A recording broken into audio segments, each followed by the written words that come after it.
여러분 안녕하십니까? 포항 MBC 뉴스투데이입니다.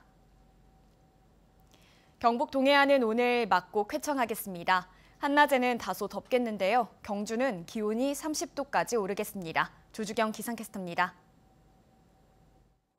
어젯밤 포항에는 약한 비가 내렸는데요. 오늘은 하늘에 가끔 구름 많겠습니다. 그리고 한낮에는 구름 사이로 볕이 내리쬐면서 기온이 다소 오르겠습니다. 오늘 경북 동해안의 한낮 기온은 30도 안팎까지 오르겠습니다. 아침까지는 내륙으로 안개가 짙게 끼는 곳이 있겠습니다. 교통안전에 유의해 주시기 바랍니다. 이어서 자세한 오늘 날씨 보겠습니다. 오늘 아침 기온은 19도에서 22도 분포로 어제와 비슷하거나 2도에서 3도가량 높게 출발하고 있고요. 한낮 기온이 27도에서 30도까지 오르면서 어제와 비슷한 기온 보이겠습니다. 울릉도와 독도의 아침 기온은 울릉도 22도, 독도 23도로 시작하고 있고요. 한낮에는 25도에서 26도 선에 머물겠습니다. 동해바다의 물결은 중부 해상에서 최고 1m, 남부 해상에서 1.5m로 잔잔하게 일겠습니다. 내일까지는 낮더위가 이어지겠지만 일요일 포항의 아침 기온은 18도까지 뚝 떨어지겠습니다. 가벼운 겉옷 준비하시는 게 좋겠습니다. 날씨였습니다. 지난해 포항의 한 건설업체에서 일하던 40대 여성이 직장 내 괴롭힘에 시달렸다는 유서를 남긴 채 숨진 일이 있었는데요. 1년여 만에 이 사건이 괴롭힘과 성희롱성 발언으로 인한 산업재해로 인정됐습니다. 여성 건설 노동자들을 위한 근본적인 대책이 시급하다는 지적이 나오고 있습니다. 박성아 기자입니다. 지난해 6월 포항제철소에서 하청업체 소속 화재감시원으로 일하던 48살 김모 씨가 숨졌습니다. 직장 내 괴롭힘을 신고한 당일이었습니다. 현장 관리자 2명은 화재감시원인 김 씨에게 무거운 쇠파이프 100개를 옮기라고 하고 폭언과 성희롱성 발언까지 일삼았습니다. 결국 김 씨는 인간 이하의 취급을 당해 너무 괴롭고 치욕스러워 살고 싶지 않다는 글을 남긴 채 세상을 떠났습니다. 김 씨의 죽음이 최근 산업재해로 인정됐습니다. 담당 업무에 부당한 업무를 지시받고 인격 모독적 언행과 성희롱 등으로 고통을 받아온 사실이 확인된다며 사망과의 인과관계가 인정된 겁니다. 모욕적인 언사와 또 성희롱적인 발언들이 그 사람을 죽음에 이르게 만들 수 있다라고 하는 거를 공적으로 인정해줬다는 것.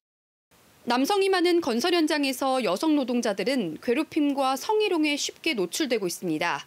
여성 건설 노동자 가운데 근무 중 성희롱 피해 경험이 있는 사람은 26%, 4명 중 1명꼴입니다. 가해 남성들은 상급자인 경우가 많습니다. 결국 피해자의 70%가 그냥 혼자 참고 넘겼습니다. 일자리 창출이 아무래도 관리자나 이런 데서 많이 나오기 때문에 대항하거나 싫다고 말하기가 쉽지는 않죠. 미국과 영국, 호주 등 선진국들은 건설 현장의 성희롱과 성차별을 해결하기 위한 제도적 지원과 프로그램을 제공하고 있습니다. 우리나라는 올해 들어서야 건설 일용직 노동자들에게 성희롱 교육을 의무화하는 법안이 발의된 게 전부입니다.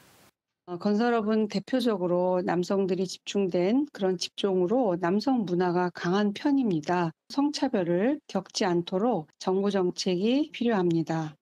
건설업에서 일하는 여성 노동자는 지난 5년 동안 꾸준히 늘어 지난해 10%를 넘었습니다. MBC 뉴스 박성아입니다.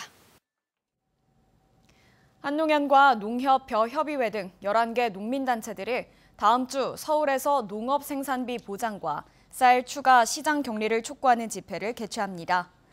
농민단체는 비료와 사료, 면세유 등의 가격이 올라 농업 생산비가 크게 증가했지만 쌀값은 계속 하락하고 있다며 정부의 농업 생산비 보전 대책을 마련하고 쌀값 안정을 위해 추가 시장 격리를 촉구할 예정입니다.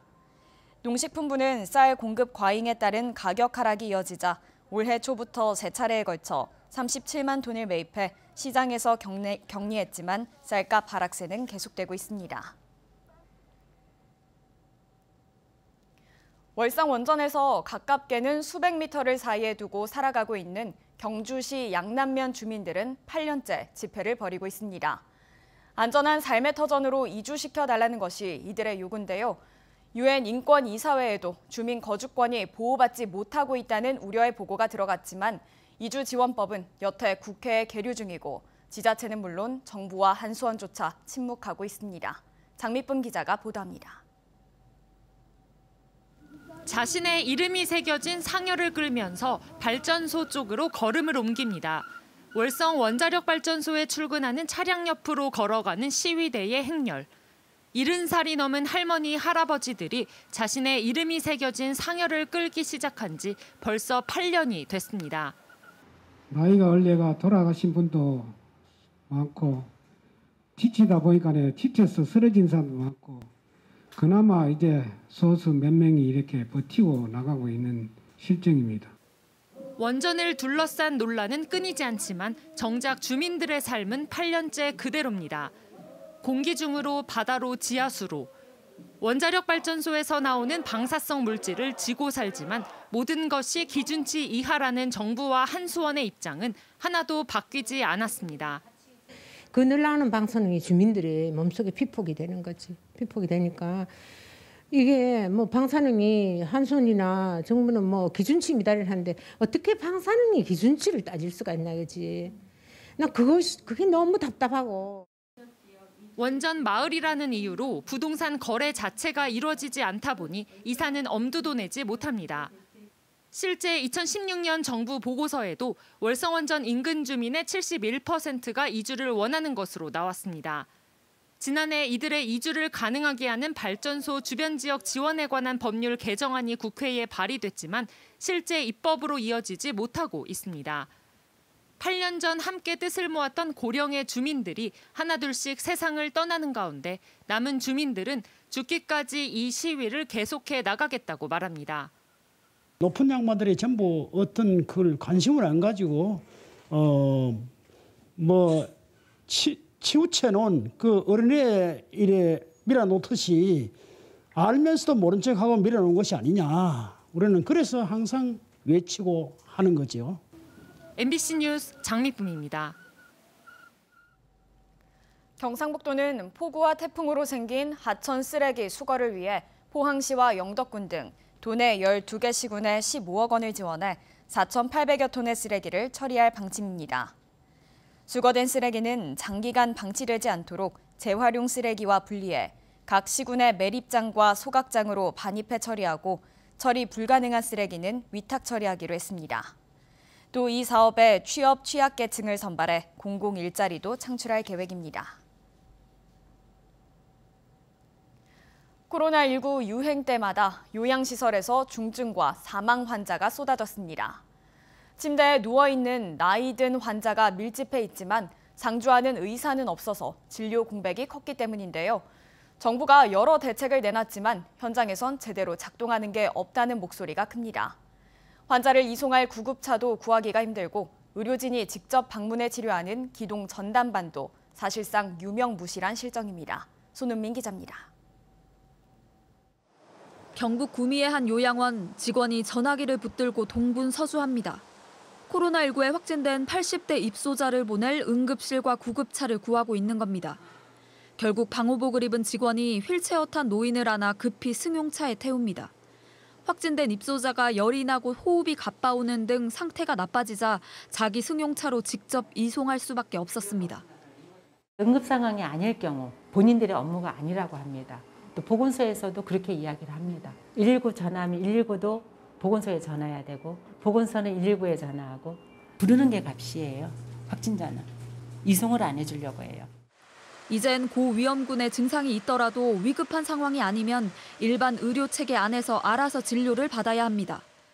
이 요양원에선 지난 7일 첫 확진자가 나오고 일주일 만에 같은 층을 쓰던 입소자 17명 중 16명이 확진됐습니다. 대부분 침대에 누워 지내는 80, 90대 치매 노인들입니다. 통원 치료가 힘든 환자들로 동네 병원에선 진료받기가 사실상 불가능해 상태가 안 좋아질 때마다 환자를 받아줄 상급병원 응급실을 찾아 헤매야 합니다. 의사를 마주하며 진료를 받기는커녕 비대면 진료조차 병원 측이 안 된다고 하면 별 수가 없습니다. 하루 사이에 진짜 급박하게 돌아가거든요. 특히 어르신들은 더 심해요. 중증으로 가기 전에 좀 막아달라고. 그거는 그냥 의료진이 수액 맞춰주고 주사만 놔줘도 돼요. 항생제 처방만 내려줘도 되고. 의료진이 직접 와 치료하는 기동 전담반은 요청할 때마다 바쁘다거나 휴일이란 이유로 오지 못했습니다. 그 사이 확진자를 돌보던 직원 7명까지 감염됐습니다. 대체 인력은 구할 길이 없어서 모두 아픈 몸으로 확진자를 계속 돌봐야 했습니다. 저도 그렇고 다 확진자였거든요. 자기 몸을 돌보지도 못하는 거예요. 그게 너무 힘들었고 저는 위경련이 일어나서 저도 사실은 119 타고 갔거든요. 최근 2달간 5명 이상 집단 감염이 발생한 요양시설은 대구 경북에 550여 곳. 정부가 진료 공백을 메우겠다며 만든 의료 기동 전담반 출동 건수는 같은 기간 대구 8건, 경북 2건에 불과하고 돌봄 인력 지원은 사실상 전무합니다. 요양시설 확진자의 중증화와 사망을 막기 위해서는 의료기관과의 신속한 환자 이송 체계를 구축하고 간병과 의료 인력 부족 문제도 해결해야 한다는 지적이 나옵니다. MBC 뉴스 손은민입니다. 경주시는 다음 달 9일까지 명절 성수품에 대해 중점 관리에 나섰습니다. 중점 관리 대상은 소고기와 사과, 배, 고등어 등 농축수산물과 임산물 16개 품목입니다. 경주시는 품목별로 책임관리관을 운영하고 매점 매석과 원산지 표시 위반 등도 중점 점검합니다.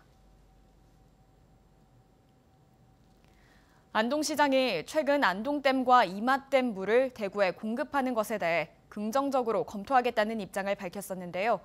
그러나 안동 지역 환경단체와 정치권이 안동댐 수질 문제부터 낙동강 하천 유지소 부족 문제까지 취소원 이전과 관련한 여러 우려를 지적하며 비판하고 나섰습니다. 김서연 기자가 취재했습니다.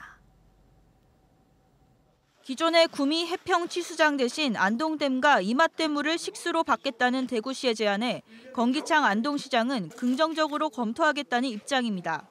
하지만 지역 환경단체는 안동댐의 중금속 퇴적물 문제부터 해결해야 한다며 안동댐 취수를 반대하고 나섰습니다. 안동댐은 지금 이미 중금속 심전 처리소입니다. 안동시는 안동댐의 중금속 오염 실태를 심각 수준 이상으로 직시하셔야 합니다. 지난 5월 환경부가 3년간 봉화 영풍 석포 재련소부터 안동댐까지 이르는 낙동강 상류 지역의 퇴적물을 조사했는데 안동댐 지점 3곳의 카드뮴 농도가 나쁨, 매우 나쁨으로 나타났습니다. 수년간 낙동강 최상류에서 오염물질을 배출한 영풍 석포 재련소부터 내보내 안동댐 상류 수질을 개선하는 게 우선이라는 겁니다. 또 수질뿐 아니라 수량에 있어서도 안동댐 물 60만 톤을 대구로 보내면 낙동강 하천 유지수 부족 문제가 대두될 수 있다고 지적했습니다. 실제로 지난 2013년 안동 기란천 한반보 물을 하류 지역에 공급하는 계획을 두고 하천 건천화 논란이 격렬하게 진행된 바 있습니다. 그때 권기창 경북 도립대 교수 시절에 한반보에서 치수를 하게 되면은 하류에 물이 부족하여 생태계 문제가 생긴다라고 물이 고갈된다라고 그 이야기를 하고 했었습니다. 그런데 지금 한 10여 년이 지난 지금에 와가지고 그 입장이 어떻게 달라질 수 있는지. 지역 정치권에서는 대구의 안동댐 치수가 낙동강 인근 지역 간 갈등을 불러오고 특히 안동댐 일대가 상수원 보호구역으로 지정된다면 오히려 개발 제한만 더 강화될 수 있다고 우려합니다. 대구가 구미화하는 걸 보면 안동에도 상응하는 규제를 요구할 거라고. 지금 현재 자연환경보전지역을 댐 중흥이 왜 아직까지 손도 못 대게 하고 있어요. 결국 이거보다 더 강한 요구를 한다고 하면 과연 소탐 대실 아닌가. 다음 주 시작하는 안동시의회 임시회에서 안동댐 치수 관련 논의가 심도 있게 다뤄질 걸로 예상되면서 권기창 시장의 대응에 관심이 집중될 걸로 보입니다. MBC 뉴스 김서연입니다. 포스코케미칼이 그동안 일본과 중국에서 전량 수입해왔던 2차 전지 음극재의 핵심 소재인 인조흑연 국산화에 성공했습니다. 포스코케미칼은 포항 블루밸리 국가산단에 인조흑연 음극재 생산 공장을 갖추고 시험 가동에 들어갔으며 내년에는 연간 음극재 16,000톤을 생산할 계획입니다. 인조흑연 국산화는 제3차 소부장 경쟁력 강화위원회 과제 중의 하나로 정부는 국비 100억 원을 지원했으며 이에 산업통상자원부 장영진 1차관은 어제 인조흑연 음극재 국산화에 성공한 포스코케미칼 포항 공장을 방문해 관계자들을 격려했습니다. 포항해경은 여름 휴가철을 맞아 지난 5주 동안 불법 해루질 특별 단속을 벌여 17건을 적발했습니다. 비어업인이 불법 어구를 이용한 수산물 채취가 11건, 마을 어장 내 수산물 채취가 5건 적발됐으며 위반 행위가 우려되는 궤도, 단속도 127건이 이루어졌습니다.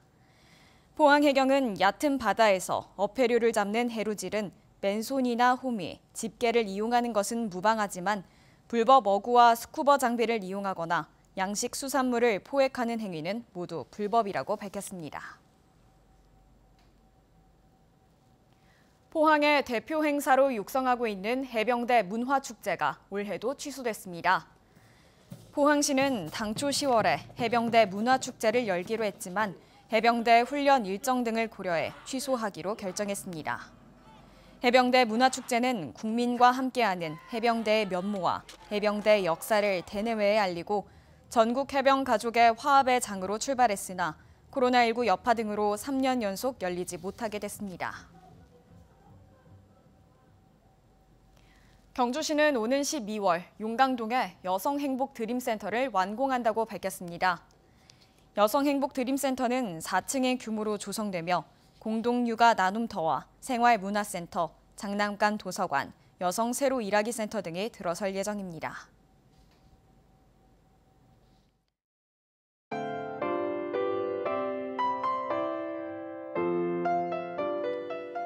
어젯밤 포항에는 약한 비가 내렸는데요. 오늘은 하늘에 가끔 구름 많겠습니다. 그리고 한낮에는 구름 사이로 볕이 내리쬐면서 기온이 다소 오르겠습니다. 오늘 경북 동해안의 한낮 기온은 30도 안팎까지 오르겠습니다. 아침까지는 내륙으로 안개가 짙게 끼는 곳이 있겠습니다. 교통안전에 유의해 주시기 바랍니다. 이어서 자세한 오늘 날씨 보겠습니다. 오늘 아침 기온은 19도에서 22도 분포로 어제와 비슷하거나 2도에서 3도가량 높게 출발하고 있고요. 한낮 기온이 27도에서 30도까지 오르면서 어제와 비슷한 기온 보이겠습니다. 울릉도와 독도의 아침 기온은 울릉도 22도, 독도 23도로 시작하고 있고요. 한낮에는 25도에서 26도 선에 머물겠습니다. 동해바다의 물결은 중부 해상에서 최고 1m, 남부 해상에서 1.5m로 잔잔하게 일겠습니다. 내일까지는 낮더위가 이어지겠지만 일요일 포항의 아침 기온은 18도까지 뚝 떨어지겠습니다. 가벼운 겉옷 준비하시는 게 좋겠습니다. 날씨였습니다. 이상으로 포항 MBC 뉴스투데이를 마칩니다. 여러분 고맙습니다.